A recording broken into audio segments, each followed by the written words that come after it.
Doctor ഈ പ്രായമുള്ള ആളുകള് ഇപ്പൊ അവരിൽ തന്നെ ഷുഗറും കൂടി ഉണ്ടാവുമ്പോൾ വെരിക്കോസ് വെയിൻ കുറച്ചുകൂടി പ്രയാസത്തിലായിരിക്കും അവർ പോയിക്കൊണ്ടിരിക്കുന്നത്. ഇത്തരം രോഗികൾക്ക് നമുക്ക് ചികിത്സക്കായിട്ട് എന്താണ് ചെയ്യാൻ പറ്റുക?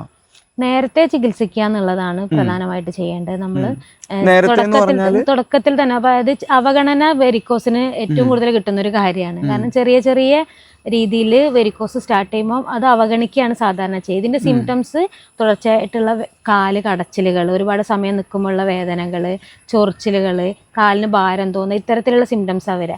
ഇതൊരു സാധാരണ മസിൽ പെയിൻ ആയിട്ട് ആളുകൾ എടുക്കുന്നത് കൊണ്ട് തന്നെ വെരിക്കോസിനെ അവഗണിക്കും, ശ്രദ്ധിക്കില്ല. അതുകൊണ്ട് പിന്നെ ഇത് കൂടി കൂടി വന്നിട്ട് രക്തക്കൊള്ളികൾ കട്ട പിടിച്ച് നീല കളറിലുള്ള ഉരുണ്ടിട്ടും പിന്നെ തടിച്ചിട്ടൊക്കെ ഉള്ള രീതിയിൽ കൂടുതലായി വരും. ഇത് കൂടുതലായി കഴിയുമ്പോൾ ഷുഗർ ഉള്ള പേഷ്യൻസ് ആകുമ്പോൾ സ്വാഭാവികമായിട്ടും ഇച്ചിങ് വരും, ഡിസ്കളറേഷൻ വരും കേട്ടോ, കളർ ചേഞ്ച് വരും സ്കിന്നിൽ. നോർമലി ഷുഗർ ഉള്ള പേഷ്യൻസിന് തന്നെ കാലിന്റെ അടിഭാഗത്ത് കളർ വ്യത്യാസം വരാറുണ്ട്. അതേപോലെ തന്നെ വെരിക്കോസ് വെയിനും കൊണ്ട് ഇതിന്റെ കൂടെ ഉണ്ടെന്നുണ്ടെങ്കിൽ ഇത് കൂടുതലാവും. ചൊറിച്ചിലിന്റെ പ്രത്യേക ചെറിയ ചെറിയ വൂണ്ടുകൾ തുടങ്ങിയിട്ട് ചെറിയ ചെറിയ മുറിവുകളായിട്ട് തുടങ്ങുക. പിന്നെ അത് ഹീലാവാണ്ട് വരുമ്പോൾ വലിയ അൾസറുകളായിട്ട് വരും. അപ്പൊ അത് ഹീൽ ചെയ്യാനുള്ള ബുദ്ധിമുട്ടും ഷുഗർ പേഷ്യൻസ് നേരിടുന്ന ഒരു ബുദ്ധിമുട്ടാണ്. അപ്പൊ ഈ ചികിത്സയില് നമ്മൾ ഷുഗർ കുറയ്ക്കാനാണോ അതിന്റെ ഒപ്പം ശ്രമിക്കുന്നത്? രണ്ടും ചെയ്യണം. ഷുഗർ കൺട്രോൾ ചെയ്യണം, അതിന്റെ ഒപ്പം കൃത്യമായിട്ടുള്ള ഡയറ്റ് കൊടുക്കണം പേഷ്യന്റിന്. വ്യായാമവും നിർബന്ധമാണ്.